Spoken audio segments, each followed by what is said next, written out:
और ठाकुर जी ने उद्धव जी को बद्री का आश्रम जाने की आज्ञा दी। उद्धव जी बद्री का आश्रम जाते हैं। श्री कृष्ण भगवान यादवों के साथ प्रवास क्षेत्र आते हैं। सभी ने वहां आकर स्नान किया, दान किया। फिर श्राप के कारण मोहित होने से सभी यदुवंशी मदिरा पी लेते हैं, जिससे सबकी बुद्धि बिगड़ जाती है, आपस में लड़ने लगते हैं। बलराम जी ने रोकने का प्रयत्न किया, जब नहीं मानते तो बलराम जी समुद्र किनारे ध्यान लगाकर अपने धाम चले जाते हैं। और यदुवंशियों को कोई हथियार ना मिलने पर वही श्राप के चूर्ण से पैदा हुई एरका नाम की पैनी घास को उखाड़ते हैं और सारे यदुवंशी लड़ लड़ के मर जाते हैं। यदुवंश के संहार को देख भगवान कृष्ण एक पेड़ के नीचे लेट जाते हैं। भगवान के पैर की लाल लाल तलवे को उस जरा नाम के भैलिये ने हिरण का मुख समझा और वही तीर जिसके आगे वो लोहे का टुकड़ा लगाया, उसी तीर को अपने बाण पे चढ़ाया और भगवान कृष्ण के तलवे पर मारा। जरा बहेलिये ने पास आकर देखा, ये मेरे से क्या हो गया? हे प्रभु, मुझे क्षमा कर दीजिए, मेरे से बड़ा अनजाने में अपराध हो गया, मैंने तो कोई हिरण का मुख समझा। श्री कृष्ण भगवान कहते हैं, जरा बहेलिये चिंता मत कर, सब मेरी इच्छा से हुआ। द्वापर युग में तू बाली था, मैं राम था, मैंने तुझ पर पीछे से वार किया। राम जी ने बाली को पीछे से मारा था। तो प्रभु कहते हैं, द्वापर में मैंने तुझ पर पीछे से वार किया, अब तुमने मेरे पर सामने से वार कर दिया, अपना हिसाब बराबर। भगवान उस बहेलिये को अपने धाम भेजते हैं। इतने में भगवान का सारथी दारुक आता है। दारुक को कन्हैया ने आज्ञा दी कि मेरे ना रहने पर आज से 7वें दिन समुद्र द्वारिका को डुबो देगा, इसलिए बचे हुए यदुवंश के जो बालक हैं उन सभी को अर्जुन अपने साथ इंद्रप्रस्थ ले जाए। दारुक भगवान की आज्ञा पाकर द्वारिका आता है। उधर देवता भगवान की झांकी का दर्शन करने आकाश में आए हुए। ठाकुर जी ने आंख खोली, एक तरफ देवताओं को आशीर्वाद दिया, फिर आंख बंद करी। कृष्ण भगवान के शरीर से दिव्य तेज निकलता है। उस तेज के दो भाग होते हैं। एक भाग में वो भगवान उस तेज के रूप में अपने गोलोक धाम जाते हैं और दूसरे रूप में भगवान इस भागवत समुद्र में प्रवेश कर जाते हैं। सौख्यम यत् भवे तेजस् तच्च भागवते ददात् तिरोधाय प्रविष्टोऽयं श्रीमद्भागवतार्णवम् तेनेयं वाङ्मयी मूर्ति प्रत्यक्षशा वर्तते हरे। इस प्रकार भगवान का तेज इस भागवत जी में समाहित हो जाता है। ये भागवत जी इस प्रकार श्री कृष्ण भगवान की ही प्रतिमूर्ति है। बोलिए भागवत भगवान की। भगवान के धाम जाने के बाद अर्जुन बचे हुए यदुवंशियों को अपने साथ लेकर के जाता है। अनिरुद्ध के बेटे वज्र का मथुरा में राज्य अभिषेक करता है और ठाकुर जी के धाम जाने के 7 दिन बाद समुद्र द्वारिका को पानी से डुबो देता है। आज भी द्वारिका के अवशेष मिलते हैं समुद्र। बोलना पड़ेगा महाराज राधे राधे, जोर से बोलो। अब सुखदेव जी राजा परीक्षित को अंतिम उपदेश देते हुए कहते हैं कि मैंने 7 दिन तक तेरे को ये कथा सुनाई, अगर तेरे को मरने से अभी भी भय लगता तो मुझे बताओ।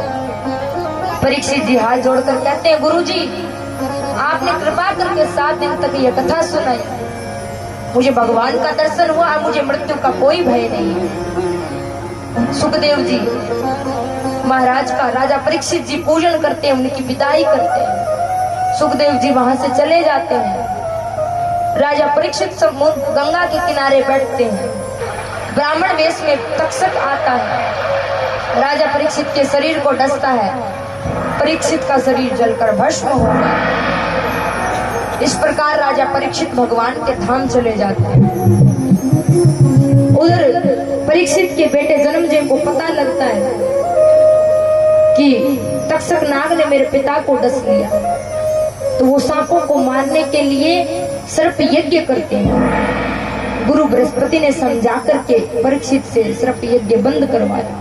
सभी देवता जय जयकार करते हैं, धन्य है भागवत कथा, धन्य है सुखदेव जी, धन्य है राजा परीक्षित। बोलिए भागवत भगवान की जय। यहाँ पर भागवत कथा विश्राम होती है। जो लोग 7 दिन तक नहीं आए, सिर्फ 6 दिन नहीं आए, सिर्फ आज की कथा में आए हैं। गांव भगाना से यहाँ से पीछे भगाना कथा हुई थी, तो वहाँ की माताएं यहाँ पर पधारी है। उनका यहाँ पधारने पर हार्दिक अभिनंदन है, स्वागत। बोलिए बांके बिहारी लाल की। तो महाराज जो लोग 7-6 दिन नहीं आए, आज के दिन आए हैं। संक्षिप्त में भागवत विशेष सूची सभी को सुननी है, क्योंकि इसके सुनने से 7 दिन की कथा का पुण्य मिलता है।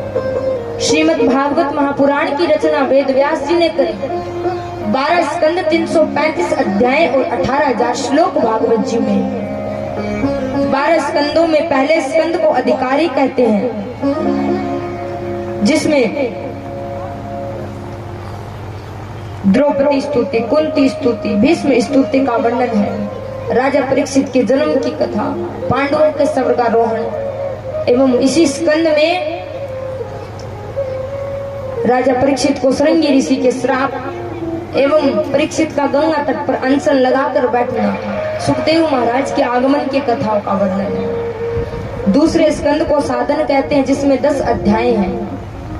इस स्कंद में सुखदेव जी राजा परीक्षित को कथा सुनानी आरंभ करते हैं, सृष्टि के बारे में बताते हैं। तीसरे स्कंद को सर्ग कहते हैं, जिसमें 33 अध्याय हैं, जिसमें विदुर उद्धव संवाद, विदुर मैत्रेय जी का संवाद, ब्रह्मा जी सृष्टि की रचना कैसे करते हैं, भगवान के वराह अवतार की कथा, कपिल भगवान के अवतार की कथा का वर्णन है। चौथे स्कंद को विसर्ग कहते हैं, जिसमें 31 अध्याय हैं, जिसमें दक्ष चरित्र, ध्रुव जी की कथा का वर्णन है। 5वें स्कंद को स्तुति कहते हैं, जिसमें 26 अध्याय हैं, जिसमें प्रिय व्रत का चरित्र, जड़ भरत जी की कथा, नरकों का वर्णन, भारत की महिमा का वर्णन है। 6वें स्कंद को पोषण कहते हैं, जिसमें 19 अध्याय हैं, जिसमें अजामिल की कथा का वर्णन है। 7वें स्कंद को उति कहते हैं, जिसमें 15 अध्याय हैं, जिसमें भगत प्रहलाद की कथा का वर्णन है। 8वें स्कंद को मनवंतर कहते हैं, जिसमें 24 अध्याय हैं, जिसमें मनवंतरों का वर्णन है, गजेंद्र मोक्ष कथा, समुद्र मंथन कथा, भगवान के वामन अवतार की कथा है। 9वें स्कंद को ईशानु कथा कहते हैं, जिसमें 24 अध्याय हैं। प्रथम के 13 अध्यायों में सूर्य वंश का व 11 अध्यायों में चंद्र वंश का वर्णन है।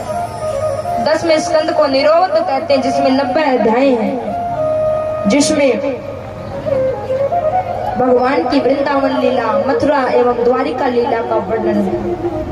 11वें स्कंद को मुक्ति कहते हैं, जिसमें 31 अध्याय हैं, यदुवंश के श्राप का वर्णन किया गया है।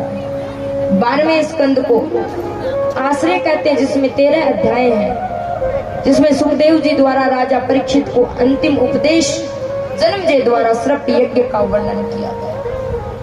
इस प्रकार यहाँ भागवत कथा संपूर्ण होती है। देखिए, वैसे तो भागवत कभी खत्म नहीं हो सकती, क्योंकि भागवत एक समुद्र है। क्या है? जोर से बोलिए, भागवत एक, और समुद्र में से कितना भी पानी निकालो वो कभी पूरा नहीं होगा। उसी प्रकार भागवत कथा 7 दिन में तो क्या पूरी होगी, 7 जन्म भी ले ले तो पूरी नहीं होगी। लेकिन मेरे से जितना बन सका, जितना गुरु की कृपा से हो सका, मैंने आपको कथा सुनाने की कोशिश करी। आइए, कथा सुनाने वाले यानी मुझसे या कथा सुनने वाले आपसे जाने अनजाने में कोई अपराध हुआ हो, त्रुटि हुई हो, तो सभी हाथ जोड़कर पालथी लगा करके बैठे। जो श्लोक मैं बोलूंगी, एक लाइन पीछे पीछे आप बोलेंगे। आइए।